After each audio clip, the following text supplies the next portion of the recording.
takbiran berkumandang dari masjid-masjid sekitar. Tapi rumah kosku malah sunyi senyap. Penghuninya sudah pada mudik, tinggal aku sendiri di rumah besar ini. Janda tanpa anak, cuma ditemani gemericik air di kolam kecil depan teras. Aku baru mau duduk di ruang tamu sambil minum teh, tapi tiba-tiba suara berisik dari dapur terdengar. Langkah kaki, suara panci beradu pelan. Oh iya Aris, dia satu-satunya penghuni kos yang belum mudik. Katanya enggak kebagian tiket, kasihan juga sih. Tapi ya, di umurku yang sudah kepala 4 ini, ada pria lajang seperti dia di rumahku, jadi hiburan tersendiri. Aku melangkah ke dapur, pura-pura mengecek, dan benar saja. Dia sedang berdiri di depan kompor. Celana pendek hitam dan kaos oblong putihnya terlihat kontras. Rambutnya agak acak-acakan, seperti baru bangun tidur. Masih betah di dapur malam-malam gini, Riz? Tanyaku sok akrab. Aris sedikit terkejut, tapi cepat tersenyum. Senyumnya itu, aduh, bikin lututku lemas. Lapar bu, mau bikin mie, aku nyengir mendekat. Nggak ada makanan lain Riz? Tanyaku. Dia menggeleng. Iya, gimana lagi bu? Belum sempat belanja. Aku melipat tangan di dada, menatapnya dari ujung kepala sampai ujung kaki. Besok makan di sini aja ya. Saya masak opor sama sambal goreng hati. Daripada kamu makan mie instan terus. Matanya sedikit membesar seperti tak percaya. Wah, boleh banget bu. Tapi apa enggak repot? Aku tertawa kecil, memainkan anak rambutku yang terlepas dari sanggul. Repot sih enggak. Tapi kamu harus nemenin ngobrol ya, biar enggak sepi. Aris tersenyum. Kali ini lebih lebar. Siap bu. Saya temenin sampai bosan. Ah, anak ini, cara ngomongnya bikin jantungku nggak karuan. Aku berdehem, lalu pura-pura sibuk merapikan peralatan dapur. Ya sudah, cepat makan. Habis itu besok saya tunggu, jangan telat. Aris mengangguk sambil tersenyum lagi, dan aku tanpa bisa menahan diri malah melirik punggungnya saat ia berbalik menuju kompor. Pagi hari biasanya ramai, tapi di rumah kos ini masih saja sunyi. Aku baru selesai mandi, mengenakan daster tipis motif bunga-bunga yang jadi favoritku karena adem dipakai. Aku tahu daster ini kurang pandang cahaya, apalagi aku malas pakai bra pagi ini. Tapi ya, siapa juga yang mau lihat? Setelah menyalakan kompor untuk memanaskan opor, aku ke ruang tamu sambil membawa secangkir kopi. Baru saja aku duduk, suara pintu kamar Aris berderit pelan dari arah ruang tengah. Aku bisa melihat Aris keluar dengan langkah malas, menggaruk kepala. Kaosnya masih sama seperti semalam, tapi kali ini dia hanya pakai celana pendek. Lebih santai, rambutnya berantakan, tapi malah bikin dia kelihatan lebih muda. Pagi bu, sapa Aris, suaranya sedikit serak. Aku melirik ke arahnya, tersenyum kecil.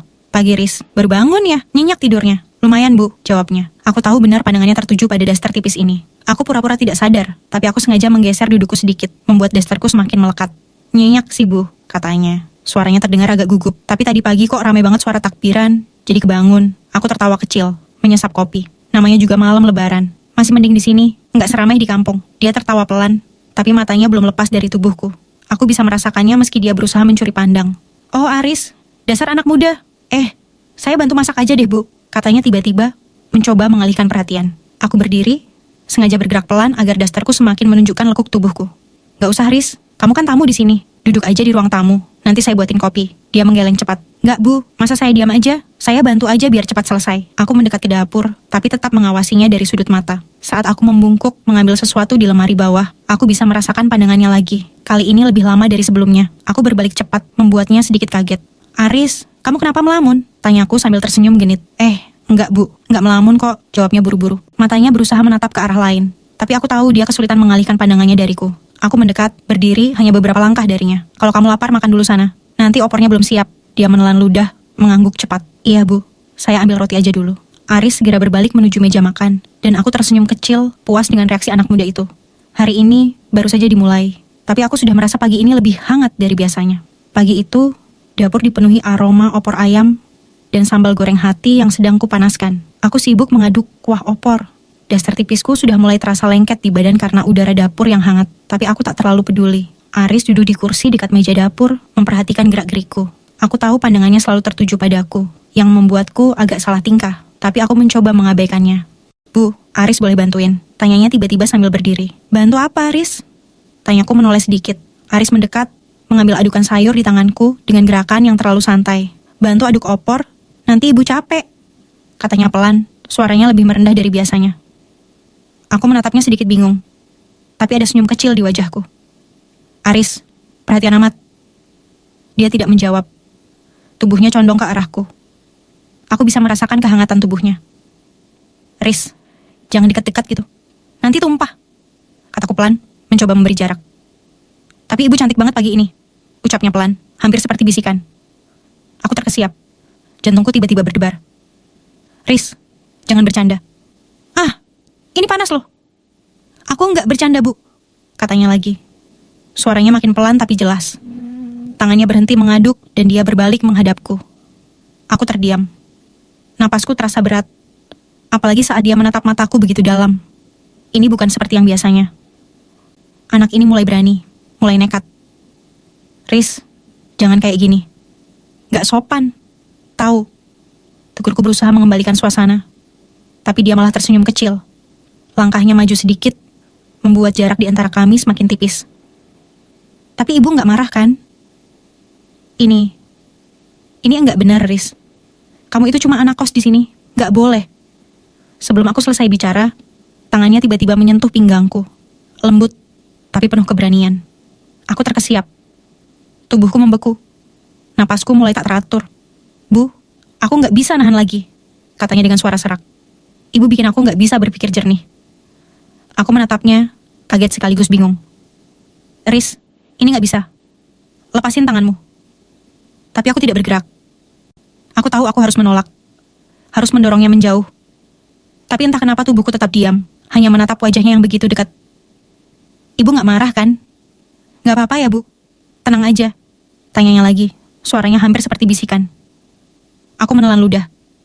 Aku tidak sadar mengangguk, hingga dia menyentuhku. Aku memulainya perlahan, namun membuatku tak mampu untuk menghentikan. Kenapa aku bisa nurut? Aku nggak tahu. Tubuhku merespons, mengikuti, dan di dapur pagi itu, aku hanya bisa membiarkan segalanya berjalan begitu saja. Aku duduk di dapur sambil mengaduk teh hangat. Dasterku masih sama meski sedikit kusut setelah kejadian barusan. Aku masih tersenyum sendiri, memikirkan apa yang baru saja terjadi di sudut dapur ini.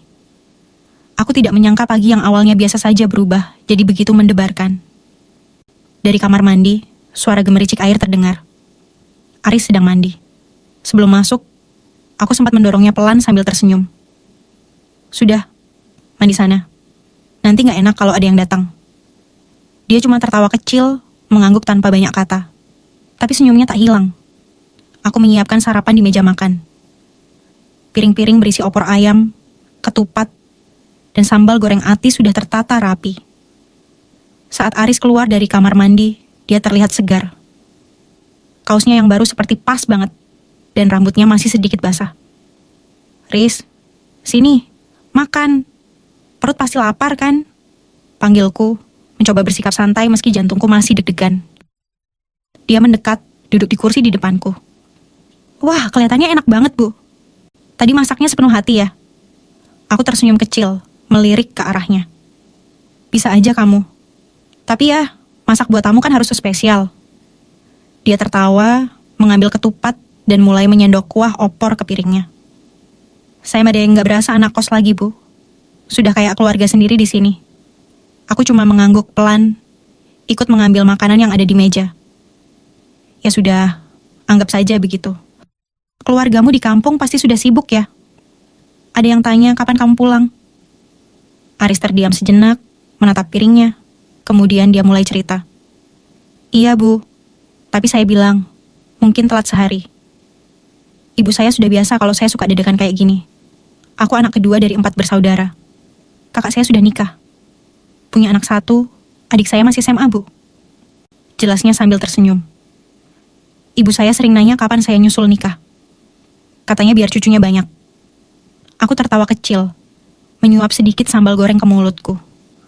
Wah, berarti ibu kamu sudah nggak sabar ya kamu nikah. Calonnya sudah ada. Dia menggeleng pelan, menatapku sambil menggeleng. Ah ibu, jangan ngejek dong. Gak gampang tahu. Apalagi kalau standarnya tinggi dan ngikutin standar TikTok. Aku tersenyum, sengaja membalas tatapannya dengan pandangan menggoda. Standar TikTok? Maksudnya kamu nyari yang kayak apa? Aris tampak berpikir sebentar, lalu menjawab sambil tersenyum kecil. Yang dewasa, perhatian, bisa bikin nyaman. Pokoknya yang kayak ibu. Aku terbatuk kecil, pura-pura sibuk mengambil air putih. Kamu ini bisa aja. Gombalnya keterlaluan. Dia tertawa lagi, tapi kali ini tidak berkata apa-apa. Kami makan. Keheningan sebentar, hanya suara sendok dan piring yang saling beradu. Tapi suasana terasa berdebar. Selesai makan, Aris bersandar di kursinya, menatapku. Wajahnya santai, tapi ada senyum kecil di sudut bibirnya. Makasih, Bu. Sarapannya enak banget. Aku mengangguk pelan, tersenyum tipis. Sama-sama, Riz. Kalau mau tambah, ambil sendiri ya. Jangan malu-malu. Dia mengangguk, lalu berdiri membantu merapikan piring di meja. Pagi ini terasa begitu ringan. Seperti tidak ada beban. Tapi di sudut hatiku, aku tahu ini hanya awal dari sesuatu yang lebih besar. Setelah selesai sarapan, aku duduk di ruang tamu sambil mengipasi diri dengan tangan. Udara pagi ini terasa hangat.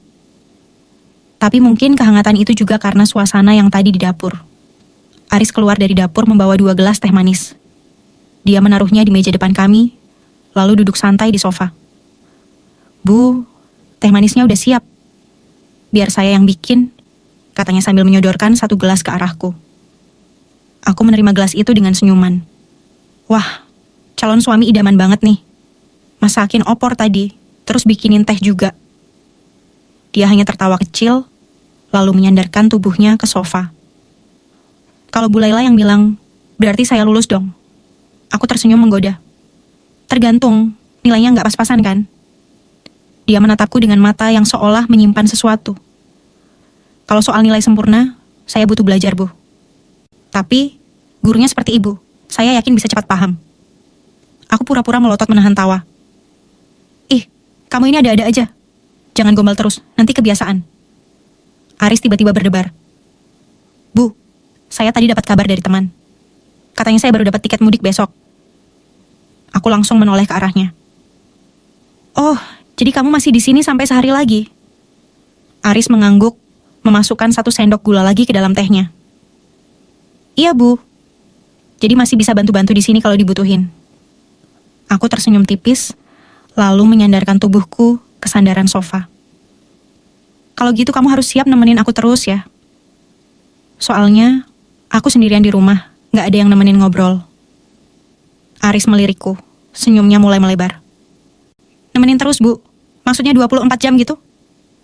Aku pura-pura memukul lengannya pelan dengan bantal sofa. Ih, kamu ini jangan lebay. Maksudnya ya, kalau lagi gak sibuk, gitu. Dia tertawa kecil, lalu mengangguk. Baik, Bu. Saya siap kok. Kalau butuh ditemenin, tinggal panggil aja. Saya kan gak pergi kemana-mana. Aku menatapnya sebentar. Sengaja menambah kesan genit di pandanganku. Beneran nih. Jangan cuma omongan aja ya. Kalau aku minta temenin masak, belanja, atau ngobrol-ngobrol sampai malam, jangan kabur. Aris tampak sedikit kaget dengan nada bicaraku yang terakhir. Tapi dia cepat menguasai diri. Kalau itu maunya ibu, saya nggak mungkin kabur. Saya malah senang kok. Aku tertawa kecil, menyesap tehku perlahan. Kalau gitu aku bakal pastikan kamu nggak nyesel tinggal di sini sampai 2 hari ke depan. Dia hanya tersenyum tipis, lalu menatapku lama. Ada sesuatu yang membuat suasana mendadak terasa panas lagi. Tapi aku mencoba mengalihkan pikiran itu dengan pura-pura fokus ke teh di tanganku. Dalam hati aku mulai menyusun rencana. Kalau Aris memang berani menerima tantangan ini, aku pastikan dia nggak bakal melupakan momen lebaran ini. Sorenya aku bangun dari tidur siangku dengan mata yang masih setengah terpejam. Rasanya lelahku belum sepenuhnya hilang. Tapi udara sore yang mulai sejuk memaksaku untuk segera bangkit. Aku menggeliat pelan di kasur, lalu mencoba duduk di tepi ranjang. Aku menyadari dasterku agak berantakan, beberapa kancing di bagian atas terbuka tanpa sengaja. Tapi aku masih terlalu mengantuk untuk peduli. Nanti juga rapi sendiri, pikirku. Dengan langkah gontai aku keluar dari kamar dan berjalan menuju kamar mandi di ujung lorong. Begitu pintu kamar mandi kudorong perlahan, aku terkejut mendengar suara gemericik air. Aku terdiam di ambang pintu. Uap dari pancuran memenuhi ruangan, dan di tengahnya, aku melihat Aris berdiri di bawah shower dengan tubuhnya yang basah kuyup. Dia menoleh dengan ekspresi terkejut. Tapi anehnya dia tidak berkata apa-apa. Mata kami saling beradu. Sebetulnya aku buru-buru menutupi mata dengan tangan di antara aku, bergetar antara kaget dan sesuatu yang lain di saat yang sama. Seharusnya dia langsung bereaksi.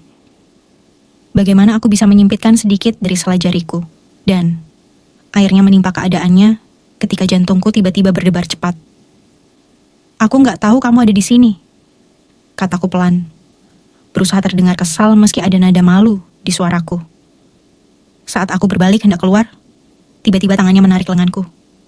Aku terkesiap. Tubuhku sedikit tersentak ke belakang. Tunggu, Bu, katanya dengan nada pelan tapi tegas. Aku menoleh, menatapnya dengan mata membelalak. Aris, apa-apaan kamu?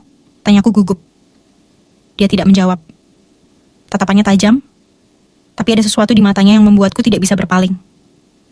Bu Laila, tadi pagi ibu bilang, saya harus nemenin terus kan?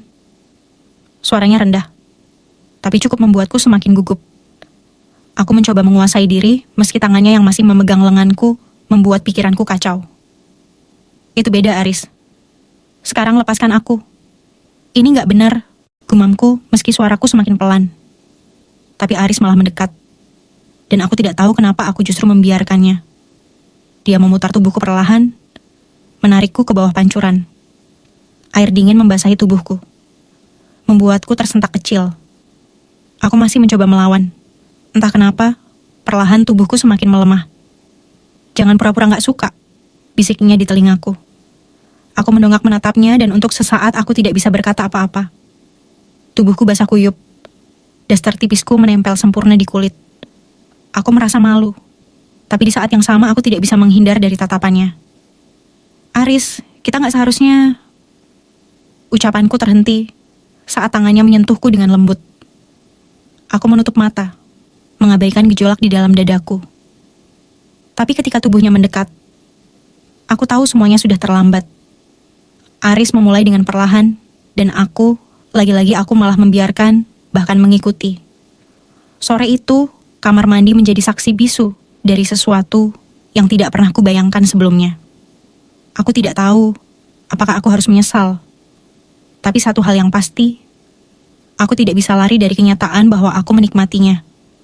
Selesai mandi, aku dan Aris keluar dari kamar mandi dengan perasaan yang sulit dilukiskan. Rasanya tubuh ini terasa lebih ringan, lebih hangat, dan lebih hidup. Aku hanya berbalut handuk, berjalan menuju kamarku dengan langkah pelan. Aris berjalan di belakangku, tapi aku pura-pura tidak menyadarinya. Senyum kecil terukir di bibirku, sedikit genit, sedikit nakal. Kalau dia ingin mengikuti, biarkan saja. Dalam hati aku sudah menebak apa yang akan terjadi. Begitu sampai di kamarku, aku membuka pintu dan melangkah masuk. Tapi sebelum aku sempat menutup pintu, Aris sudah menyelinap masuk di belakangku. Mau apa kamu? Tanyaku setengah berbisik, meski tidak benar-benar terdengar marah. Dia tersenyum. Senyum nakal yang membuatku sedikit gugup sekaligus berdebar. Bu, masih sore. Gak apa-apa, kan ngobrol dulu sebentar? Tanyanya sambil mendekat. Aku menatapnya sambil berdiri di tepi ranjang. Ngobrol? Kayaknya yang kamu mau lebih dari itu. Ucapku tetap menjaga nada suaraku rendah. Aris mendekatkan wajahnya. Matanya menatapku dalam-dalam. Kalaupun iya, ibu keberatan? Bisiknya di telingaku, membuat leherku terasa panas. Aku tersenyum kecil, tidak menjawab. Sebagai gantinya, aku berjalan mundur hingga punggungku menyentuh ranjang. Aris mengikuti, berdiri tepat di depanku. Tanpa bicara banyak, dia membungkuk, mencium keningku. Aku hanya mengeluh. Aku mendenguh. Aris, gumamku pelan, tapi dia sudah memelukku erat. Kami terlarut dalam kehangatan sore itu. Tubuh kami menyatu sekali lagi. Rasanya seperti waktu berhenti, hanya ada aku dan dia. Menikmati setiap momen yang terasa begitu indah dan tak terlupakan. Setelah semuanya usai, aku terbaring di sisinya. Kepalaku bersandar di dadanya yang hangat. Kami berbicara dengan samar, berbisik, tak terdengar jelas. Hanya ada kami di rumah ini. Malam nanti kira-kira mau masak apa, Bu? Tanyanya. Aku tersenyum, menatap wajahnya yang tampak marah, namun aslinya idak. Iya. Aku merasa memberinya sesuatu yang sungguhnya. Kenapa, Bu? Kelihatan capek banget, tanyanya. Ah, ini cuma hari yang melelahkan, tapi menyenangkan. Aku mengambil kunci mobil dan Aris dengan sigap menawarkan untuk menyetir. Biar saya aja, Bu. Malam ini gantian saya yang bayar Ibu, katanya dengan nada menggoda. Aku tersenyum kecil, mengangkat bahu. Ya udah, coba aja. Kami pun berkeliling kota yang tampak sepi setelah lebaran. Jalanan lengang dan hampir semua warung makan tutup. Aris, kayaknya malam ini kita bakal kelaparan deh. Aku berkomentar sambil memandang keluar jendela. Dia melirikku dengan senyum jahil.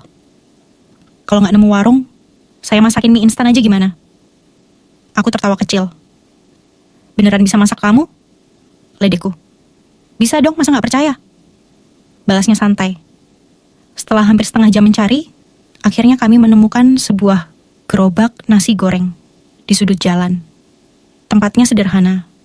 Hanya ada beberapa bangku plastik. Tapi aroma masakannya membuat perutku langsung keroncongan. Aku semangat memesan 2 porsi nasi goreng spesial dengan tambahan telur. Sementara itu Aris hanya mengamati dengan senyum tipis. Kalau lapar, ibu lucu juga ya, godanya. Aku mencibir genit.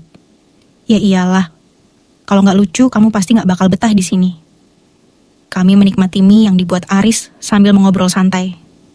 Rasanya sederhana, tapi suasananya hangat. Selesai makan, Aris mengajakku berkeliling kota.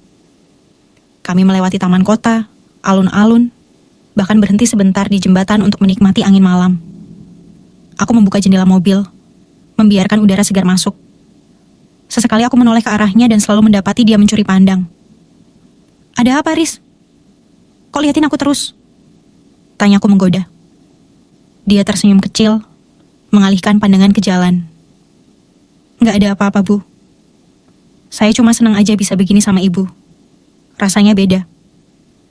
Kata-katanya membuatku terdiam sejenak. Aku pun merasakan hal yang sama. Ada sesuatu yang berubah di antara kami. Larut malam kami kembali ke rumah. Saat masuk ke dalam, aku tidak langsung menuju kamarku. Sebaliknya, aku berdiri di depan pintu, menatap Aris yang tampak ragu untuk kembali ke kamarnya. Aris, panggilku pelan. Dia menoleh. Iya, Bu. Aku menarik napas dalam-dalam, lalu menarik tangannya dengan lembut. Temenin aku di kamar ya. Kamu besok mau pulang kan? Temenin aku dulu malam ini. Aris terkejut, tapi dia tidak menolak. Dia mengikutiku masuk ke kamar dengan langkah pelan. Saat pintu tertutup, aku berbalik menatapnya dengan senyum tipis. Terima kasih udah nemenin aku malam ini. Bisikku sebelum dia meraih tanganku dengan hangat. Malam itu terasa begitu berbeda. Aris yang biasanya malu-malu dan agak kaku, malam ini berubah. Ada sesuatu dalam caranya memeluk, menyentuh, dan memperlakukanku yang membuatku merasa istimewa. Dia tidak terburu-buru, tidak hanya sekadar memenuhi gairah. Dia membuatku merasa seperti wanita paling berharga di dunia. Saat semuanya selesai, aku terbaring di sampingnya. Masih dengan napas yang sedikit tersengal. Aku melirik ke Aris yang ada di sampingku. Rambutnya acak-acakan dan dadanya naik turun. Aris, panggilku pelan. Ya Bu, gumamnya. Aku menggeleng sambil tersenyum. Enggak, cuma manggil aja. Kamu kelihatan capek. Dia mengangguk kecil, matanya mulai berat. Iya capek, tapi senang. Jawabannya membuatku tersenyum lebih lebar. Ada rasa hangat yang menjalar di dadaku. Aku menyadari malam ini bukan hanya tentang momen. Aku menggeser tubuhku lebih dekat, menyandarkan kepalaku di dadanya. Dia melingkarkan lengannya di pundakku, dan aku bisa mendengar detak jantungnya yang perlahan menenangkan. Riz, panggilku lagi. Kali ini lebih pelan. Gumamnya. Matanya hampir tertutup sepenuhnya. Terima kasih, kataku singkat. Dia hanya tersenyum samar. Kemudian memejamkan matanya sepenuhnya. Napasnya mulai teratur, pertanda dia sudah benar-benar lelah dan terlelap. Aku tetap terjaga, memandangi wajahnya yang tertidur damai. Ada rasa puas, bahagia, dan entah apa lagi yang bercampur di hatiku. Senyuman kecil terus menghiasi wajahku. Malam itu aku merasa utuh. Selamat malam, Aris.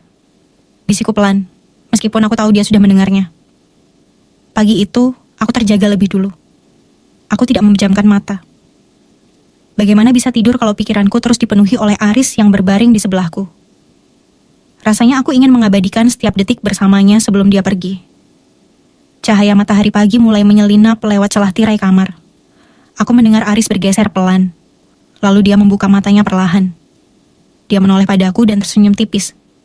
Wajahnya masih setengah mengantuk. Pagi, Bu. Suaranya serak tapi hangat. Aku senyum. Jari-jariku menyentuh pipinya. Pagi, Riz. Udah siap buat hari ini? Dia menghela napas dalam, lalu menarikku ke dalam pelukannya.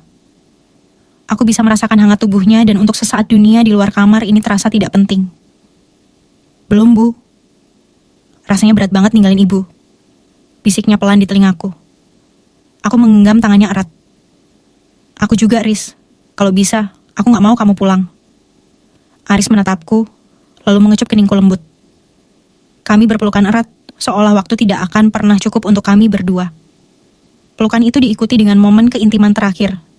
Sebuah pelepasan rasa yang tidak bisa dibendung lagi. Setelah itu, Aris bangun lebih dulu untuk mandi. Aku masih duduk di tepi ranjang, memandangi punggungnya saat dia berjalan menuju kamar mandi. Ketika dia selesai, gantian aku yang bersiap-siap. Tak lama kemudian, kami sudah rapi dan siap untuk berangkat ke stasiun. Aku mengemudikan mobil dengan diam. Sesekali mencuri pandang ke arahnya yang duduk di sampingku. Rasanya ada yang menyesakkan di dada. Tapi aku tidak ingin menunjukkannya. Sampai di stasiun, kami turun dengan langkah perlahan. Aku menggandeng tangannya erat. Tidak peduli kalau ada orang yang mungkin memperhatikan. Jaga diri di kampung ya, Riz. Kataku dengan suara sedikit bergetar. Aris tersenyum, menggenggam tanganku lebih erat. Iya, Bu. Nanti pas saya cuti, saya bakal balik lagi ke sini. Jangan lupa sama saya ya. Aku tertawa kecil, mengusap mataku yang terasa panas. Aku menangis ketika kereta mulai datang. Aris memelukku erat untuk terakhir kalinya sebelum berangkat. Aku berusaha keras menahan tangis, melambaikan tangan sampai kereta itu menghilang dari pandangan. Dalam hati aku terus berharap, entah kapan, aku ingin melihat dia kembali lagi ke sini, ke rumahku, ke hidupku.